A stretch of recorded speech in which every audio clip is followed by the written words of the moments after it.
Kaum muslimin rahimakumullah, di hari yang mulia dan agung ini, di 1 Syawal merupakan hari kemenangan bagi orang-orang yang berpuasa pada bulan suci Ramadan. Banyak sekali orang yang ingin hidup di hari ini, karena ini adalah hari yang besar. Banyak sekali orang yang berdoa. Ada di antara saudara-saudara kita berdoa, Allahumma tawwil umurana, ya Allah panjangkanlah umur kami. Mereka ingin sampai umurnya di hari pada 1 Syawal ini untuk merayakan kemenangan itu bersama-sama keluarga mereka. Bahkan di hari raya yang besar Idul Fitri ini, yang di perantauan pun akan kembali pulang bertemu berkumpul dengan sanak saudara. Apalah sebuah angan-angan, sebuah harapan untuk sampai kepada bulan Syawal ini. Harapan untuk sampai kepada bulan Syawal ternyata ada yang jauh lebih cepat lagi daripada keinginan dalam doa yang dia panjatkan itu. Apa dia? Itulah janji yang telah ditetapkan kepada kita ketika kita berada di alam rahim. Allah tetapkan ajal, yaitu kematian kita. Fa idza jaa ajaluhum la yastakhiruna sa'atan wa la yastaqdimun. Kalaulah ajal kematian itu telah tiba, ia tidak akan dapat dimajukan atau diakhirkan walaupun sedetik saja. Maka di hari yang agung dan mulia ini, beruntunglah bagi kita yang tahun ini dapat kembali berkumpul dengan sanak keluarga. Di hari ini, di salat hari raya Idul Fitri ini, kita bisa berangkat bersama-sama mendengarkan khutbah Idul Fitri. Lalu kita pulang ke rumah, kita masih dapat bersalam-salaman, masih dapat kita berpeluk-pelukan, memohon maaf, memohon ampun atas khilaf dan salah pada tahun-tahun sebelumnya. Di hari ini pula mengingatkan bahwa hari raya adalah momen di mana kita hendaknya saling bermaaf-maafan antara yang satu dengan yang lainnya. Bukankah tujuan puasa itu disebutkan dalam Al-Quran? Ya ayyuhalladzina amanu kutiba alaikumus siyamu kama kutiba alal ladzina min qablikum la'allakum tattaqun. Wahai orang-orang yang beriman, diwajibkan atas kamu berpuasa sebagaimana diwajibkan atas orang-orang sebelum kamu supaya kamu bertakwa. Tujuan akhir daripada puasa adalah membentuk pribadi yang bertakwa. Lalu bagaimana orang itu dikatakan bertakwa? Salah satu ciri orang bertakwa itu adalah orang yang dia mau meminta maaf dan mau memberikan maaf kepada orang lain. Maka di hari ini, wahai para jamaah sekalian, seorang suami hendaklah meminta maaf kepada istrinya. Seorang istri ambillah tangan suaminya di hari yang mulia dan baik ini. Maka mohonlah maaf kepada suami atas segala khilaf dan dosa. Lebih-lebih di hari ini pula, wahai para jamaah, di antara kita yang masih punya ayah, di antara kita yang masih punya ibu, maka selesai salat hari raya Idul Fitri ini, pulang ke rumah nanti, yang pertama kita salami adalah orang tua kita. Jabat tangannya, cium tangannya. Dulu tangan itu kuat, kini tangan itu sudah keriput dan lemah dimakan usia. Tak ingatkah kita bahwa ketika kita masih berada di rahim ibu, kita belum ada di dunia ini, orang yang mendoakan kita, maka orang yang pertama mendoakan kita adalah ibu kita. Ketika berada dalam rahim sambil ia mengelus perutnya, ia berdoa, Ya Allah, jadikanlah anakku ini orang yang soleh, jadikanlah anakku ini anak yang sukses, bahagia dunia dan akhirat. Kita belum ada orang yang berdoa, ibu sudah berdoa untuk kita. Lahir ke dunia berjuang, bersimbah darah, memperjuangkan kita lahir bertaruh antara hidup dan mati.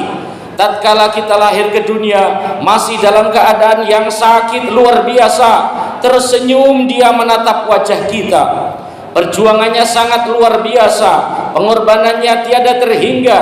Wahai para jamaah sekalian, tak sadarkah kita ketika kita masih kecil, ketika kita masih kanak-kanak, ibu kita paling banyak berbohong, berdusta untuk kita. Ketika makanan hanya tinggal sedikit, di saat itu ibu kita akan berbohong, Nah, makanlah, ibu sudah kenyang. Nah, makanlah daging ini, ibu tidak suka daging. Nah, makanlah telur ini, ibu tidak suka telur. Begitu pengorbanan seorang ibu Bahkan ketika kita masih bayi, seekor nyamuk pun menggigit kita, ibu kita tidak rela, ibu kita tidak ikhlas. Masa berputar, waktu berjalan, mereka berubah menjadi tua, kita telah berkeluarga pula. Bagaimana sikap kita terhadap ibu kita saat ini? Sudahkah kita membuat ia bahagia? Sudahkah kita membuat mereka tersenyum tertawa di usia senjanya? Jika di hari ini, hari raya Idul Fitri, kita masih menyusahkan hidupnya, maka sungguh kita betul-betul telah membuat dirinya tak pernah merasa bahagia dalam kehidupannya. Maka sungguh kalau belum mampu kita membahagianya di usia tuanya, maka setidak-tidaknya jangan kita membuat ia sakit hati dan sengsara. Pulang dari sholat hari raya, ambil tangan ibu, ciumi tangannya selagi dia masih ada. Jika dia sudah tidak ada lagi, saat itulah kita akan menyesal dengan penyesalan yang sangat dalam. Kenapa saat hidup masih ada, saat ibu kita masih ada, kita menyia-nyiakannya? Datang seorang pemuda menemui Rasulullah sallallahu alaihi wasallam. Apa yang dikatakan pemuda itu? Ya Rasulullah, biarkan ya Rasul saya ikut jihad, saya ikut perang membela agama Allah. Rasulullah sallallahu alaihi wasallam bertanya kepada pemuda tadi, "Hal laka min ummi?" Apakah engkau masih mempunyai ibu? Lalu pemuda itu menjawab, "Na'am, iya, saya masih punya ibu wahai Rasulullah." Lalu apa kata Rasulullah sallallahu alaihi wasallam? "Falzamha fa innal jannata tahta rijlaiha." Pulanglah, rawatlah ibumu, karena sesungguhnya surga berada di bawah telapak kaki ibu. Padahal dia berharap jihad, karena jihad adalah amal yang paling tinggi yang akan didapat oleh seorang muslim. Ketika jihad, dia tidak akan merasakan sakitnya sakaratul maut. Ketika jihad, dia tidak akan merasakan azab kubur. Ketika jihad, dia juga tidak akan merasakan hisab yang berat. Tetapi Rasul malah mengutamakan merawat seorang ibu. Ingatlah kita bahwa ada seorang bernama Uwais Al-Qarni. Ia pemuda yang hidup di zaman Rasul namun tidak termasuk sahabat. Beliau beriman kepada Rasul namun belum pernah berjumpa dengan Rasulullah sallallahu alaihi wasallam. Tapi Rasulullah sallallahu alaihi wasallam mengatakan kepada para sahabat bahwa nanti akan datang seorang pemuda yang akan datang menuju Ka'bah. Apa pesan Rasul? Ketika pemuda itu datang, mintalah doa kepadanya karena doanya mustajab. Itu disebabkan karena amalan utama, yaitu berbakti kepada ibu. Ia sanggup menggendong ibunya dari kampungnya menuju ke kota suci Mekah untuk berhaji. Rasulullah sallallahu alaihi wasallam bersabda, "Ridallahi fi ridal walidaini wa sukhtullahi fi sukhtil walidain." Ridha Allah terletak pada ridha kedua orang tuanya dan murka Allah terletak pada murka kedua orang tuanya. Namun di antara kita masih ada yang kata-katanya lebih keras daripada kedua orang tua kita. Berapa kali air matanya telah menetes karena kita.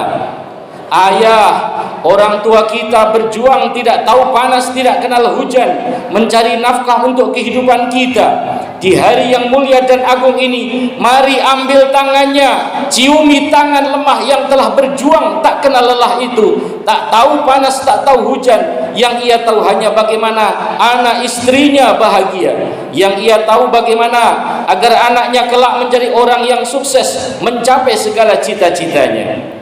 Mungkin di antara kita tidak seberuntung yang lainnya. Di antara kita mungkin sudah ada orang tua yang telah mendahului kita. Mungkin di antara kita ada orang tua, anak atau sanak saudara kita yang telah berpulang ke rahmatullah. Di hari raya terdahulu mereka masih duduk bersama kita, masih bersenda gurau, masih makan minum bersama. Tetapi di hari raya kali ini mereka tidak bersama lagi dengan kita. Maka berbaktinya kita kepada mereka saat ini, berziarahlah ke makamnya, doakanlah mereka, Allahumma ighfir lana wa liwalidayna warhamhuma kama rabbayana shighara. Ya Allah, ampunilah dosa-dosa kami dan dosa kedua orang tua kami, dan kasihanilah mereka sebagaimana mereka mengasihi kami di waktu kecil.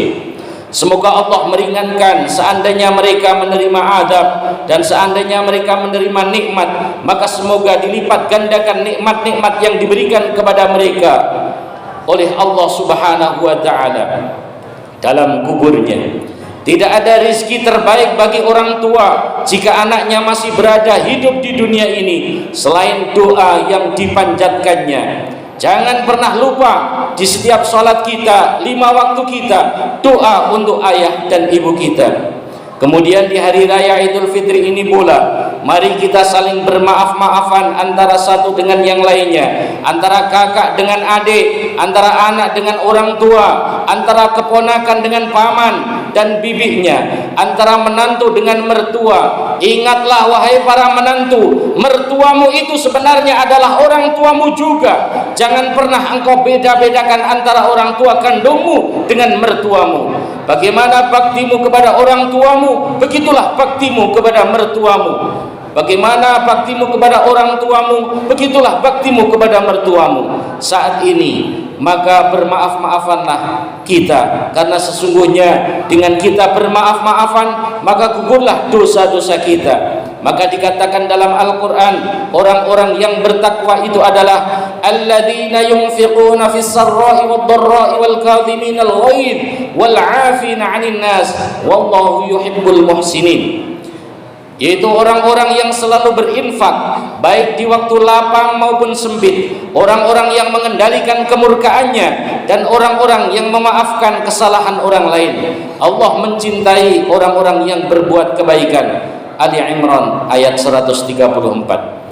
Akhir daripada khutbah Idul Fitri ini adalah bagi saudara sekalian yang tidak sempat pulang ke kampung halaman, teleponlah kedua orang tua kita dengan saudara-saudara kita dan bermaaf-maafan. Jika di bulan Syawal ini sempat kita pulang ke kampung halaman, temuilah orang tua kita. Mereka tidak berharap harta, tapi rindu ayah dan ibu kita tak akan sirna sepanjang masa. Mereka selalu merindukan anaknya, sementara kita sebagai anak terkadang rasa rindu kepada orang tua kita telah terkikis karena adanya urusan-urusan yang menyibukkan kita, juga orang-orang yang kita cintai di samping kita, yaitu anak dan istri kita. Mudah-mudahan Allah Subhanahu wa ta'ala mengampuni segala dosa-dosa kita. Setelah kita berjuang di Ramadan 1 bulan penuh, kita diproses oleh Allah Subhanahu wa ta'ala menjadi hamba-hamba yang bertakwa, sehingga mudah dalam menjalankan perintah-perintahnya dan meninggalkan larangan-larangannya. Amin ya rabbal alamin. Barakallahu li wa lakum fil Qur'anil azim, wa nafa'ani bima fihi minal ayati wa dzikril hakim, wa taqabbala minni minkum tilawatahu innahu huwas samiul alim. Wa qur rabbighfir warham wa anta khairur rahimin.